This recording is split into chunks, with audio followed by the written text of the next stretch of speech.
So if you have a debilitating weak hand, right, if you're righty and you have a terrible left hand, it's definitely wise to do some isolation work, maybe 5-10 minutes. Now, I would not get too carried away where, okay, I have an offhand, spending 45 minutes just focusing on that.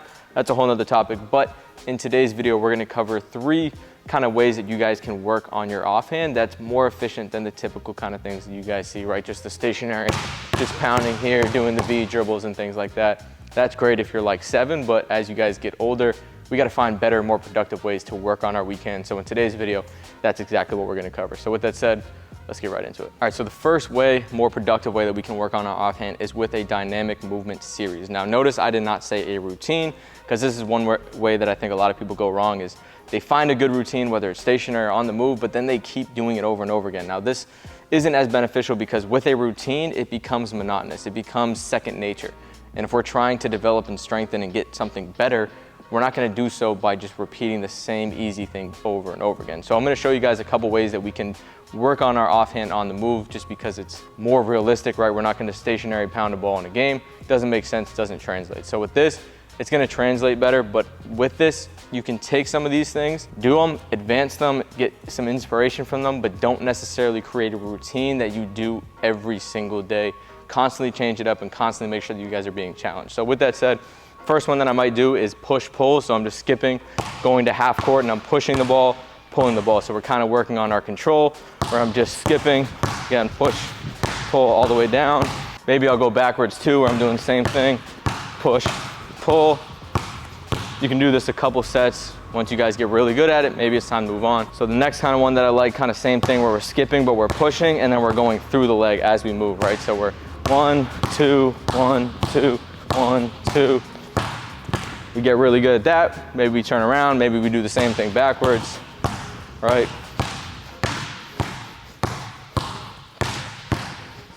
So that's one of them. Another ball control one that we could do is just, got nice wide feet, we're moving down, we're just trying to dribble right in front of our feet, right? So we're just 1, 2.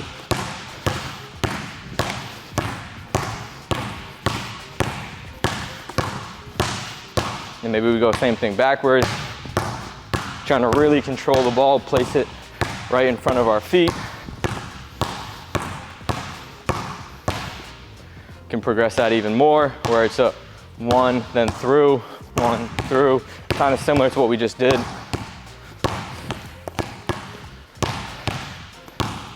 Then you can do same thing back. Now maybe we switch it up, we're focusing on ball foot timing and our in and out, so we're step, in and out all the way down. And maybe we're coming back where we're going in and out through the legs, in and out through.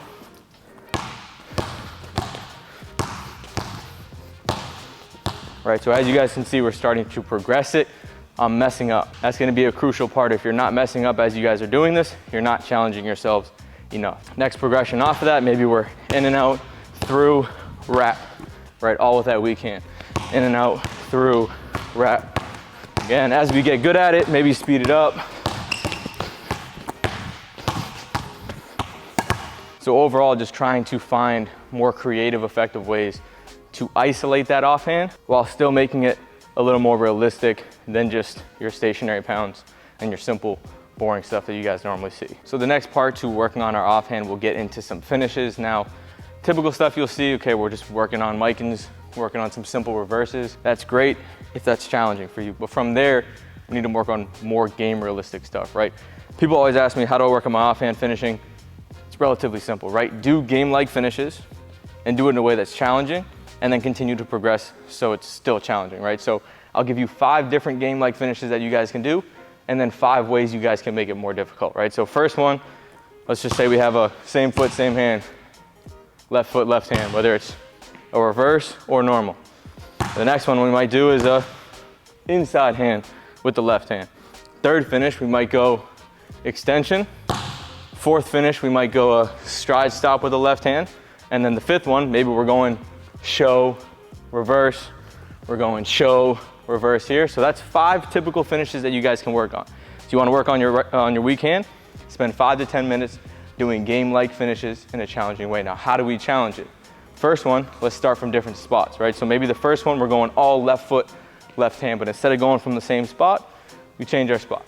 That makes it a little more difficult. Second way we can make it more difficult is maybe we change how we start. So maybe the first ones we're off the catch, next ones we're off an in and out, next one we're off a combo move. So we're always switching up how we get into that finish. The third one can be we're actually switching up the finish itself. So maybe first one we go same hand, maybe next one we go inside hand, maybe next one we go 2 foot. So actually switching up the finishes as we progress. So the fourth one, maybe we're trying to make X amount of finishes in a row, or maybe you're even doing, okay, I gotta make 8 out of 10 while still going full speed and still challenging myself.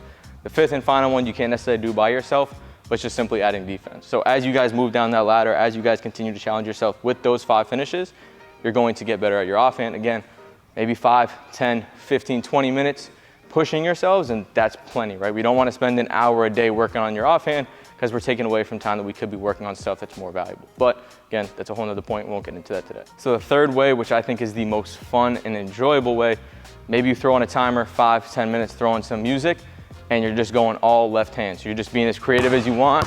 Maybe you're making moves, boom, and then you're attacking the rim, working on different finishes. Maybe you can gather with the 2, but then you're always just finishing left. This is a high intensity 5 to 10 minutes where you're getting a shit ton of reps, dribbling, moving, and finishing all with your weak hand, right? This is more fun, this is more enjoyable than you're here or doing your left hand Micans, right? You get to be creative and have fun. You get a lot of reps all at the same time. So check out a few.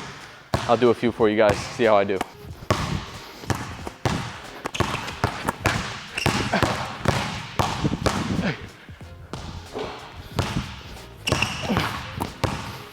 Hey.